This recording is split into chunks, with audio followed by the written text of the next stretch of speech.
Let us start with the first chapter, Chapter 1, Introduction to Accounting.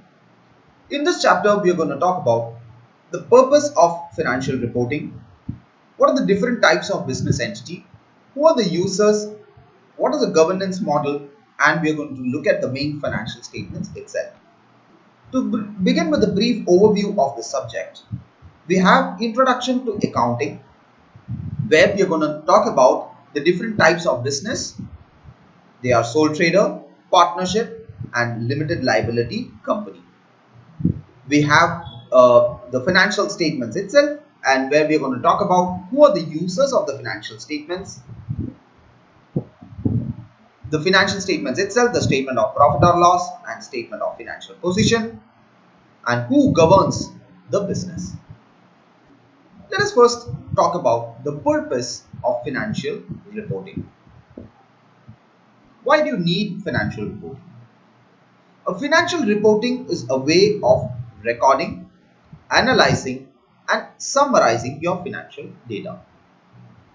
What is a financial data? A financial data is the name given to the actual transactions carried out by a business, example, a sale of goods. Let us take an example where you are an ABC company. You purchased a car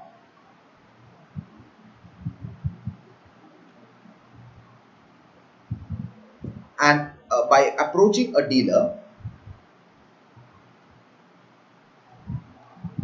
car dealer, you paid in cash $100,000.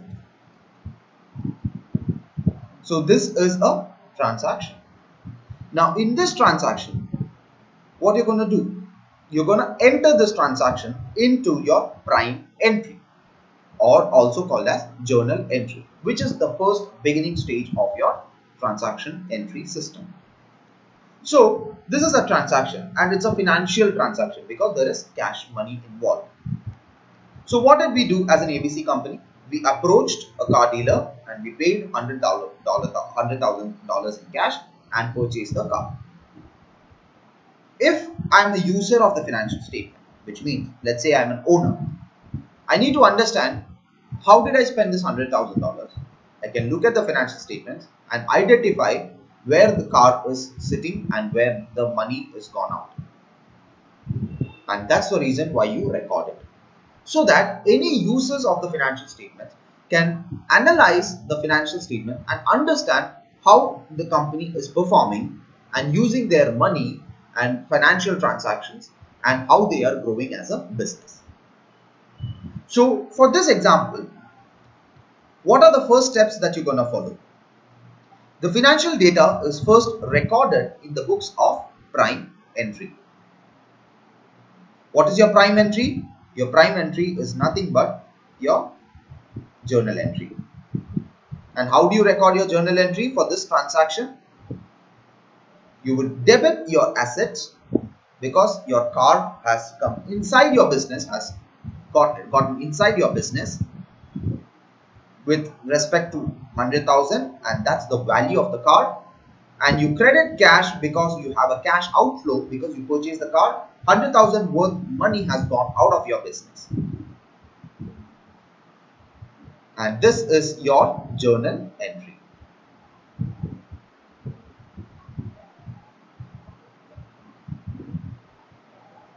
From here, your journal entry would be summarized into your ledger account.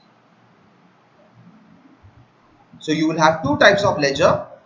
One is for the asset and another is for your cash, where the amount will be posted in both accounts. We will learn all your ledger accounts in detail in the upcoming chapters, but this is just to give you a summarization. And from here, your ledger accounts are summarized further to be reported into your trial balance.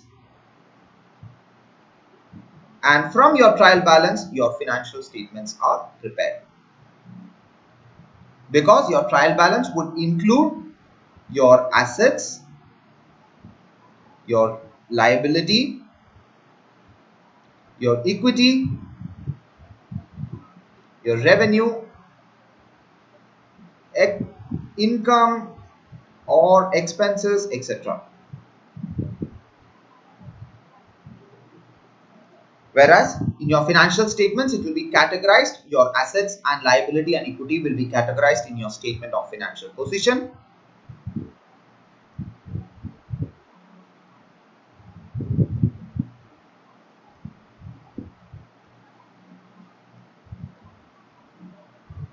Your assets, liabilities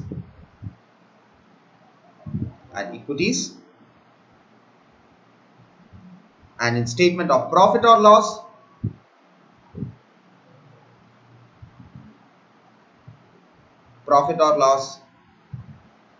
will be reported your income, your expenses, and where you will arrive your profit. So to continue, your transactions are analyzed in your prime entry and posted into your ledger accounts. Your ledger accounts form part of your trial balance, and then your trial balance are summarized into your financial statements.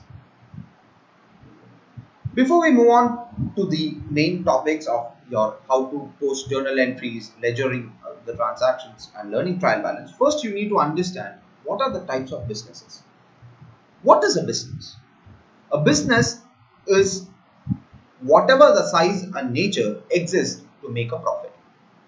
If you are giving support to someone, you're giving a service to someone and you're earning profit from because of it, you are doing a business.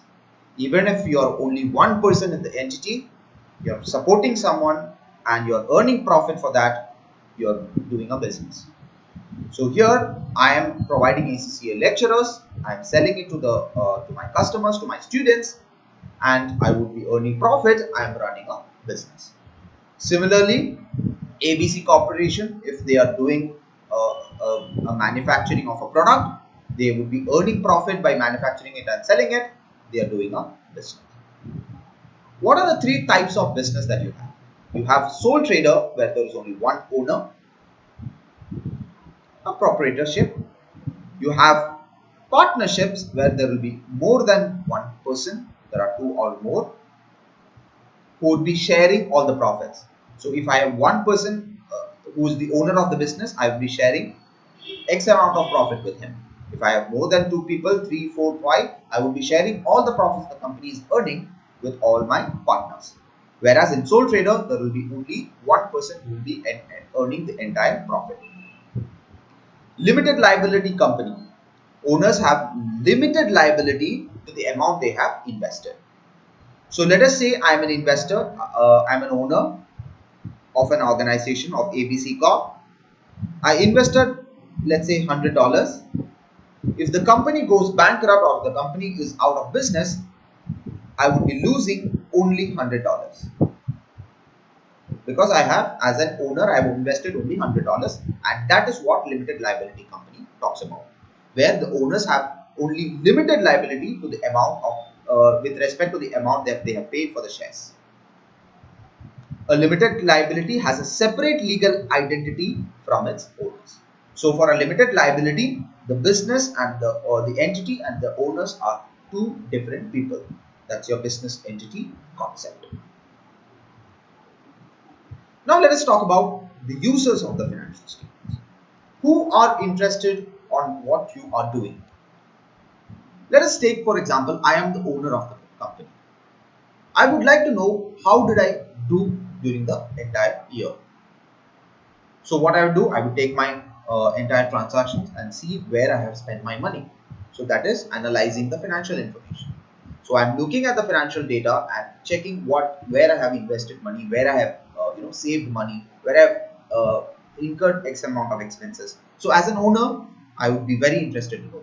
So the first person who is very interested in the financial statements are your owners or your shareholders if you are a limited liability company. Now I am running a business where I have 1,000 employees. I cannot look at each and every transaction. So what I would do, I would employ managers who would run the business on behalf of me. So the managers would also be interested to know how the company is performing. Trade contacts. Who are my trade contacts? Let us say I am manufacturing a shoe and selling the shoe to my retailers. All my suppliers who are supplying me leather materials are my suppliers, and they would also be interested to know how my business is running. Why? Because they need to ensure that their money is protected. If they supply X amount of material to me, they need to ensure that they receive the money back for the materials they sold. So your trade contacts, your suppliers will also be interested to know how your business is doing. Providers of finance, which are your banks or your lenders. Of course, if they provide X amount of finance to the company, they would need to know whether the company is doing good, because they need to protect the money that they have invested in. Taxation authorities. If you start making profit, you need to pay tax. So the taxation authorities will come into the picture to ensure that the company has recorded correctly all the transactions and they are paying their tax on a correct basis. Employees are very much interested in the company's financial statements. Why? For many reasons. Job security, to get salary. Only if the company is doing well, they will get the salary. To ensure that their job is secure, they do not lose their jobs.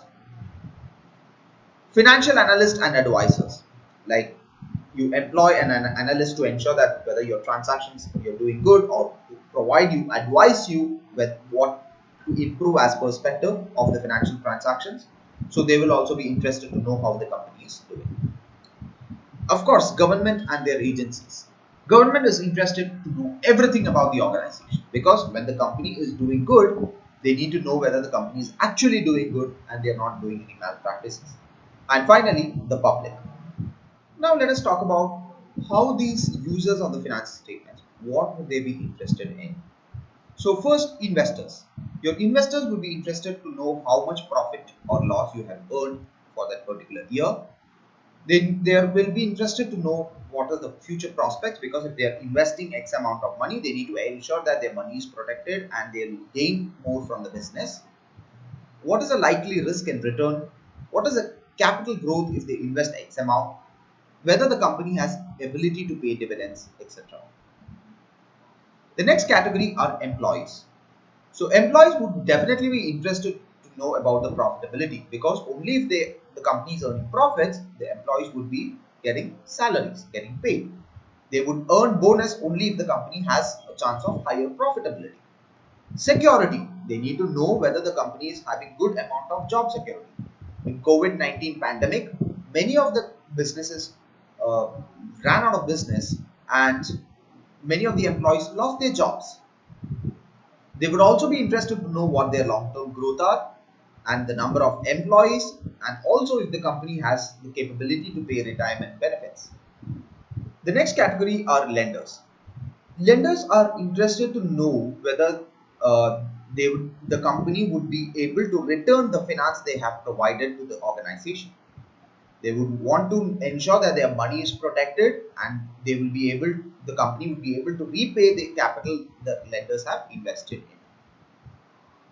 The next one are suppliers. Suppliers, what they would be interested in. They would like to know whether the company would be able to pay the amount for the product that they have supplied. And if the company are doing good, then the supplier would also be doing good, because they would purchase more amount of products from the supplier. Customers, whether the company has the capability to continue their supplying. Profitability as a measure of value of money, goods or brought, right? So if let's say you go and purchase a car, you are interested to buy the car from a good car manufacturer, because your car would run for more than 5 to 6 years. You need to ensure that the company would not run out of business and would be able to provide after sales services. And the same thing applies to an electronic product that you buy. If the electronic product got complaint, you would need to know, you would need to give it to repair to the manufacturer, and they need to maintain these after sales. So you are interested to know how the company is doing. And government agents and their agencies, they would be interested to know everything about the organization, the statistics, size of the company, what are the growth rates, average payment periods, foreign trade transactions, profits made, corporation tax, sales liability, etc. Because the governments would be interested to know everything about the company, because the company, if they earn profit, they would need to pay taxes, and they need to ensure that the company is earning correct amount of profit and the taxation that they are paid is correct. They are not making any malpractices to reduce their tax liability. They would also be interested about the growth of the company, because better the growth, better the job prospects, and better the taxable income for the government. What about public? What are the contributions of the company making to the local economy? If the company grows, as I said, there will be more jobs, and the public will be happy because of that. Information about trends in prosperity of the entity, range of activities provided. Let us come to the next topic, which is called as financial statements. So in this topic, we are going to talk about the statement of financial position and statement of profit or loss. Your statement of financial position records your assets, liability, and equity, and statement of financial position is as of a specific date. So let's say your year end is at 31st December 2020, so it will be as at 31st December 2020. Yeah, whereas your statement of profit or loss will be for 1 year. So statement of profit or loss will be for 1 year from 1st January 2020 to 31st December 2020. Your profit or loss would record your income, your expenses, and finally it will show your profit, net profit or gross profit, etc. So in statement of financial position is divided into two portions: your economic resources and your claims, or your claims are also called as obligation. So what are your economic resources? So an economic resource is a right to earn the potential to produce economic benefits. So if you purchase something and that leads to certain economic benefit, then it's an economic resource. So what purchases would lead to your economic resource? Let us say, for example, you purchased or you constructed a building where you can in-house all of your employees together. You earn better productivity, you save a lot of time, you are earning an economic resource. Let us say you purchased a machinery. Earlier your products were manufactured by hand, but now you have purchased a machinery and you are saving more time, you're reducing your expenses. Reduce your expense, you'll have more income, more profit, etc. So that will lead to your economic resource. So anything that leads to your economic resource, when you purchase it, it is also would lead to your assets. What is an asset? An asset is a present economic resource which is controlled by an entity as a result of past event. So this is very important. So asset is nothing but an economic resource which is controlled, and the word control is very important, by an entity as a result of past event. So let us look at the example that we learned before to understand how the economic resource and how do we categorize a specific item as an asset. So let us say this ABC company purchased a car by approaching a car dealer and paid $100,000 in cash. So how did this purchase of car get categorized as an asset? Because ABC company has the full authority to control the car, because they purchased from the car dealer, and ABC company has now the right to say why I would use the car. I can use it for scrapping it, I don't use it at all, or I use it for my business, I generate X amount of revenue, income, anything. I decide what to do with the car. So an ABC company has control over that particular asset, and this transaction would have happened in the past. Let us say this happened on 1st January 2020. So it happened in the past, and it has led to an economic resource. Why? Because by you purchasing the car, ABC company has saved X amount of time, money, and as well as it has led to certain economic benefit for the company. So which means the car that ABC company purchased should be categorized as an asset, because ABC company has control over the asset and it has led to a certain economic benefit. Now, what are the other examples of assets? Let us look at certain examples of asset. One, machinery. ABC company, the company can decide how to use the machinery or whether to use the machinery at all. Land and building.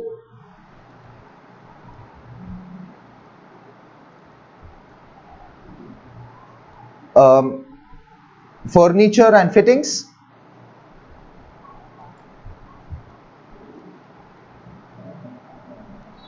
Etc.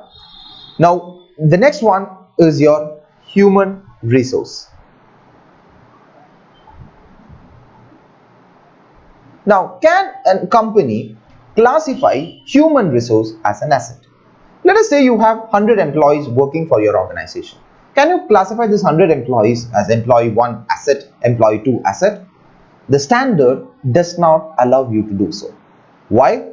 Because the main feature of the asset is the control, and there is no control over human resource. So, since you cannot control the human resource, you cannot classify them as an asset. Why can't you control the human resource? Why can't you tell them what to do, what not to do? And you can ask them to work today, not work today, etc. But they are liable to leave the company as and when they please. They do not have unlimited control over the asset. What if the company says to the employee, come to office and do the X amount of tasks, but the employee comes there and he does not do the things properly, and all he does is sit there, watch his social media and do nothing? What is the liability that you have over him? The maximum punishment you can give him is fire him, and you have lost control over the asset. Once you fire him, you lost control over him. So, human resource cannot be categorized as an asset. Not asset. Because you don't have control over these things. However, for all other examples we looked at, we have control. Since we have learned assets, now let us look at the claims. So your claims are divided into two portions, your liability and your equity. What are your liability? If an asset would lead to an economic benefit, a liability would lead to an obligation. You loaned X amount of money from a bank, that's an obligation because you need to pay him back. You purchased from a supplier 100,000 worth products, but you did not make the payment immediately, you have an obligation. Trade payables, you need to make the payment on a later date. So liabilities would lead to your obligations. A liability is a present obligation as a result of past events, and the settlement of which would lead to a transfer of an economic resource. And what are your economic resource? Your cash, your money, any financial income that leads to your economic benefit, increase your assets, are your economic resources. However, in case of a liability, to settle an obligation, you might have to transfer the economic resource. Your cash, you might have to pay the cash to settle the liability. So it is an obligation, and any obligation as a result of past event where for a settlement you need to transfer the economic resources is an liability. So what is your equity? What is your equity? Your assets minus your liability will be your equity. The residual amount of money that is left in the business after settling all the liability, whatever the asset that's left in the business, is your equity. So your equity would comprise of the money that is invested by the shareholders, the profit that you have generated over the years, etc., will comprise of your equity. Your equity definition is residual interest in the assets of the entity after deducting all its liabilities. So your assets minus your liabilities will be equal to your equity. Now let us come to the financial performance. Your statement of profit or loss. Your statement of profit or loss, as I said, would be for 1 year or 12 months for the year ended 31st December 2012. So it will be for 1 year. Your statement of financial performance, your profit or loss account, are divided in two portions, your income and your expenses. What are your incomes? Your incomes are those items which increases your assets. Your economic benefit increases or decreases your liability. Your obligation decreases, and as a result of it, your equity would increase. So what is your equity? Assets minus liability. So if your equity would increase, your asset would increase. Your asset would increase, your equity will also increase. So which means your income, if it increases your asset and increases your equity or reduces your obligation, and as a result of it, your equity will increase, and those will be your income. For example, you made a sale. A sale is an income. You invested X amount of money in a bank and you earned interest income. So all these income would increase your asset or might reduce your liability, and thereby resulting in an increase of your equity. What about expenses? If your income increases your asset and reduces your liability, your expenses would reduce your asset and increase your liability. So what will be the resulting of it? If it reduce your assets and increase your liability, then the resulting would be that your equity will decrease. So all your expenses will decreases the assets and increase your liabilities, thereby resulting in decrease of your equity. Let us say you purchased from a supplier X amount of product. That's an expense. Electricity charges that you pay to the government, your expenses. Telephone bills, your expenses. All these expenses would either increase your obligation, your liability, or decrease your asset, and resulting in a loss situation might be where equity might decrease. Let us talk about the last topic for this chapter, which is governance. Who governs your organization? They are the board of directors. What is their main aim? The main aim of board of directors is to create wealth. They need money to generate more wealth. They have a duty to show reasonable competence, which means they have to indemnify the company against losses caused by their negligence. So what will be the board of directors? As an owner or the people who are managing, they provide utmost care to the company to ensure that the company earns X amount of profit and they do not incur any losses. They are in a position to the company, which means that they must act honestly. They should act with full honesty and maintain best interest of the company and work in good faith. They are the representative of the company and they make all the decisions which will help the company to grow, and any wrong decision might affect the company and result in a bad position. They are responsible for the preparation of the financial statements of the company. So as a homework today, go and Google the financial statements of any limited liability company and look at who has signed it, and it will be the board of directors, the chief financial officer or the CEO of the organization who would have signed the financial statements. There would also be an audit report where the financial statements would be audited by an auditor. So look at any financial statements of a limited liability company and read through to understand them in a better way.